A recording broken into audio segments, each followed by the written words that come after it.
pemirsa, Liputan News kembali hadir bersama saya Siti Nur Hafifah, saya Niko Mangarani Triani, beserta tim yang bertugas melaporkan langsung dari Kota Bandar Lampung.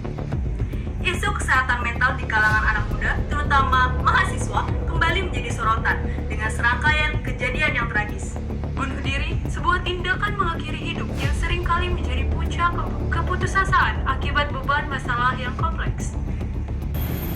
Berdasarkan keterangan dari Pusat Informasi Kriminal Nasional atau Pusiknas Baris Krim Polri pada web kompascnn.com, bunuh diri dinyatakan sebagai kasus keempat terbanyak yang ditangani sepanjang tahun 2024. Data periode Januari hingga Agustus 2024 mencatat setidaknya polisi telah menangani 849 kejadian bunuh diri di seluruh Indonesia. Ini berarti dalam satu hari terdapat hampir 4 kejadian bunuh diri. Meskipun sebagian besar korban berada pada rentang usia 26 hingga 45 tahun, angka bunuh diri pada usia muda termasuk mahasiswa juga tidak bisa diabaikan. Menurut data Pusiknas, 75 kasus atau setara dengan 8,8% kasus bunuh diri di Indonesia dilakukan oleh rentan usia 17 hingga 25 tahun, di mana banyak diantaranya adalah mahasiswa. Banyak faktor yang disebut-sebut menjadi pemicu mahasiswa mengambil jalan pintas, mulai dari tuntutan sosial yang begitu besar, peran orang tua, hingga ekspektasi keluarga terhadap kesuksesan akademis. Hari ini saya sedang bersama narasumber kita, Sri Astuti, selaku mahasiswa. Nah, Kak, menurut Kakak, apa saja sih hal yang bisa membuat seorang mahasiswa ini sangat merasa tertekan? Oke, mahasiswa bisa merasa tertekan menurut saya itu karena ada beberapa hal. Yang faktor pertama pemicunya itu adalah tekanan mental. Tekanan mental itu bisa disebabkan oleh beberapa faktor, misalnya dari tekanan tugas, misalnya tugas kampusnya terlalu banyak, belum lagi tekanan dari orang-orang sekitar, pertemanan, lalu tekanan dari orang tuanya juga, seperti itu.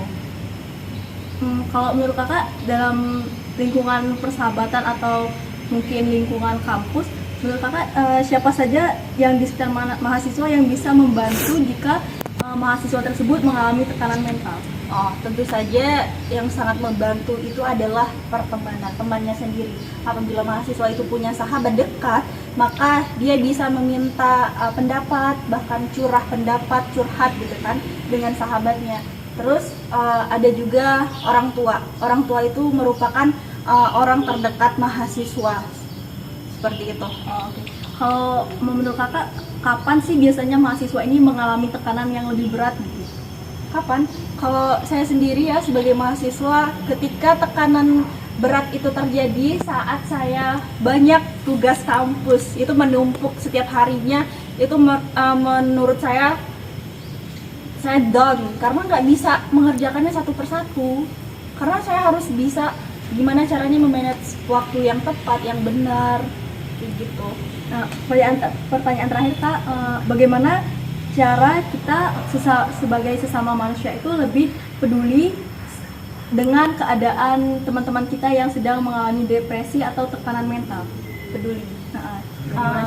Caranya adalah kita mendekati teman kita tersebut, kita bertanya, kamu ada permasalahan apa, problem apa yang kamu hadapi, lalu kita memberi solusi.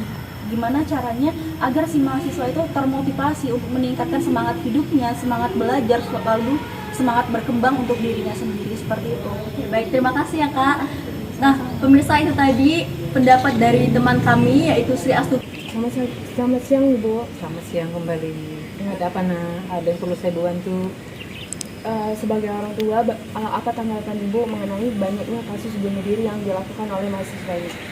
Ya, menurut Ibu sih, walaupun gimana juga namanya anak-anak, mungkin dia lagi pikirannya lagi kacau, dia tidak mau curhat ke orang tuanya atau ke temannya. Maksud Ibu, dia kalau seberat apapun dia harus curhat. Jadi ada masukan lah gimana cara baiknya. Jalan bunuh diri itu dibenci sama Allah, nggak boleh.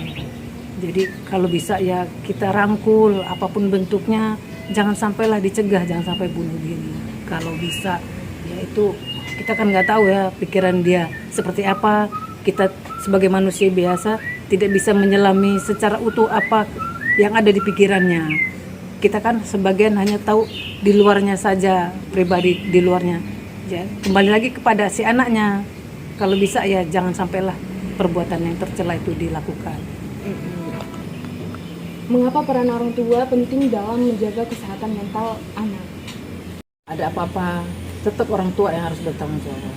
Kalau dia mentalnya sakit kan, otomatis orang tuanya ikut sakit juga mikirin mana keluar uang biaya banyak untuk berobat segala macam.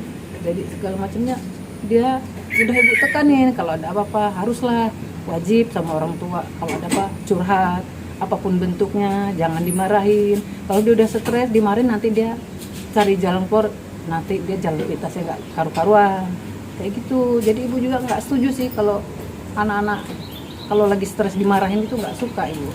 Ya bukan apa-apa sih, anak sudah nggak stres, udah kesalahannya kayak mana gitu, wajib dirangkul lah, jangan dimarahin terus. Kalau udah kayak gitu nanti yang rugi ya orang tua sendiri. Demikian laporan kami mengenai maraknya kasus bunuh diri di kalangan mahasiswa. Semoga informasi ini dapat meningkatkan kesadaran dan kepedulian kita terhadap pentingnya kesehatan mental. Saya Siti Nur Hafifah, saya Niko Maharani Triani bersama tim yang bertugas. Sampai jumpa di liputan berikutnya.